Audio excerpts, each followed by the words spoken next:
जायखिजाया दिनै दुलाराय बिटिसियावनो गासै रायजो राजाया गुबुन गुबुन हारि माहारिनि जेसेबां जाति जनगोष्ठीफोर दङ दिनै मोनसे सोलायथारनांगौनि थाखाय परिबर्तन खालामथारनांगौनि थाखाय इउपिपिएल हान्जानो भट होनो नागिरबाय आरो जोंनि बे 22 नं कक्लाबारि समस्तियावबो जोंनि इउपिपिएल हान्जानि आफादगिरि मानगोनां बिथां प्रमद बर'आ देरहानो थांबाय दङ बियो दिनैनि दिनाव रोखा जाबाय ओंखायनो नैबे कक्लाबारि समस्तियाव थानाय माखासे बिपिएफनि वर्कारफ्रा खर'आव एसे एम्फौ हाबनाय बायदि जादों खारन बिथांमोना जेरैखि जायाबाबो बिथांमोना देरहानो हाखालिया ओंखायनो बिथांमोना खालि मोनसेल' पलिसि दंसै जेरैखि जाया फेजेननो नांगौ दा ओंखायनो बिथांमोना गामि गामि मोनाफ्राव थांनानै हिन्जावफोरनो माबा 180 थाखानि दख'ना रानथिंलाबायदोंनो सोरबा सोरबा माने 1500 थाखाबो फैसा रानथिंदों दा बेबायदिनो दाख्लै मोनायावबो लासितपारा होननाय गामियाव गंथाम गारि लानानै बिथांमोना फैसा रानथिंबाय दंमोन बेखौ रायजो राजाफ्रा हुहुरनानै हरदों दा बिनि उनावहाय दिनै थांनाय मोनायाव जोंनि इउपिपिएल सापर्टारनि साथाम सुबुंनि जि माबा राजेश बसुमतारी आरो बसन्त बसुमतारी बिथांमोना दखान दङ दावथारानि बे बाजारावहाय बिथांमोननि दखानाव अन्थाइ खुबैनानै दखाननि ग्लासफोरखौ सिफायदों आरो हारिसा गयारि होननाय बिथांनि मोनसे दखानाव साटारिंखौ माने एरख'दों दा जोङो बुंगोन जे बिथांमोना बेफोरबायदि खामानिनिफ्राय जानगाराव थानांगौ आरो पुलिस बिफाना बिथांमोनखौ गोख्रैनो हमनायनि मोनसे राहाखौ लानो नांगौ आरो बयनिख्रुइबो माने मख'थावना खोथाया नैबे जाथाया जि जायगायाव जाथाय जादों बे जायगानिफ्राय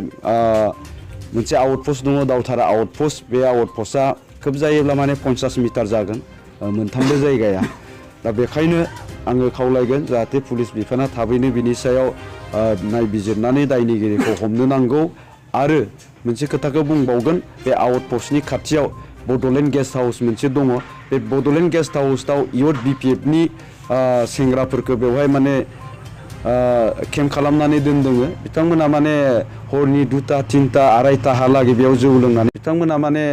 हरनि 2टा 3टा 2:30हालागै बेयाव जौ लोंनानै दावराव खालामबाय थायो निश्चितभाबै जोंहा सन्देह दङ बे जायगानिफ्रायनो बे जाथाया जादों ओंखायनो आं प्रखाखनखौ खावलायगोन बे माबाखौ बे इयथ जि केम्प खालामनानै दोनदों बेखौ उच्चेद खालामनांगौ आरो बे गेस्ट हाउसखौ खालि खालामनानै होनांगौ मानोना बे गेस्ट हाउसखौ जोंनि रायजो राजाफोरनि थाखायसो बेखौ लुफुंनाय जादों खिन्थु बे गेस्ट हाउसआव जों दिनै मोनबो राजहुआ माने खामानिफोरखौ लानो हायाखै बिथांमोना थानायनि थाखाय दा बेखायनो आं खावलायगोन जेरैखि जाया बिथांमोनखौ बे जायगानिफ्राय उच्चेद खालामनो नांगौ आरो जिहेतु जोंनि सापागुरि समस्तिनि एमएलएनि जायगायाबो बेवहायनो एमएलएनि न'आ बे जाथाय जानाय जायगानिफ्राय 100 मिटार गोजानावनो दङ दा गतिके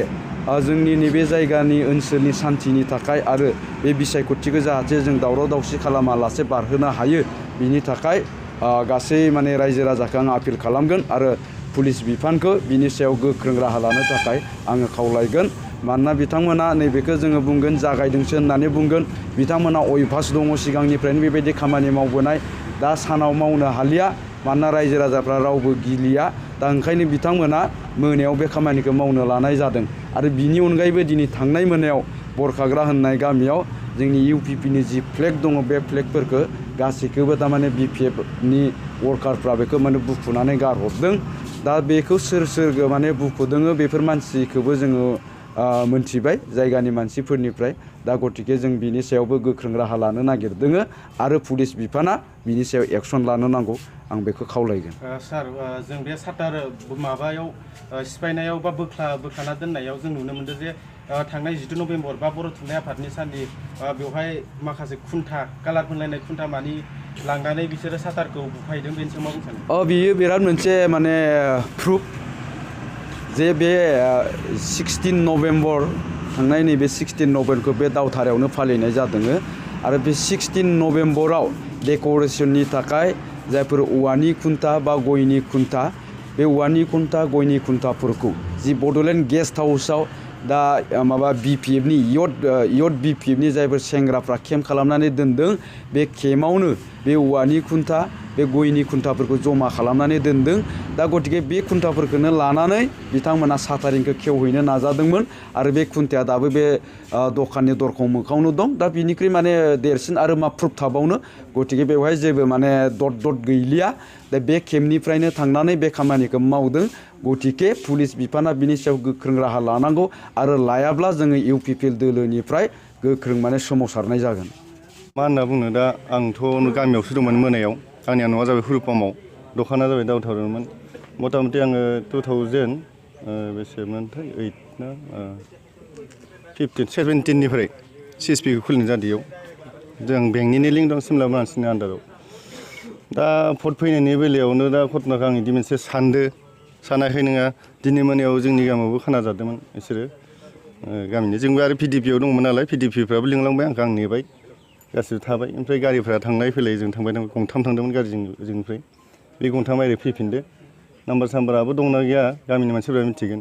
बिनिफ्राय मोनानि बाथ्राया आं फुङाव दहाय गथ'खौ दोननो फैबा आंनि दखाना मा जाना दं आं बे थांगोनाबो नै नोंथांमोना नाय बे थांगोन माने बे साहित्यसभायाव बाहायनाय खुन्था गयनि नैबे अफिसाव जादों बिनिफ्रायसो फैदो बे बुस्थुआ दा बे सिस्टेमाव माबोरै जाखो आंथ' मिथिया दा गथ'खौ लानानै थांबाय आङो नायनायाव फैबा हसाखै नोंमारगौ दखानाथ' आंनिया बिदि थाया बेयाव थानायाथ' सेंग्राफोर थायो दा सोर थायो मा होनना बुङो आंथ' मोजाङै बुंनोबो हाला मोनानि बाथ्रा थिग बिदि आरो खिन्थु बिदि जानो नाङामोन दा सिस्टेमाथ' डकाइटसो खालामनाय रखम जाहैबाय दा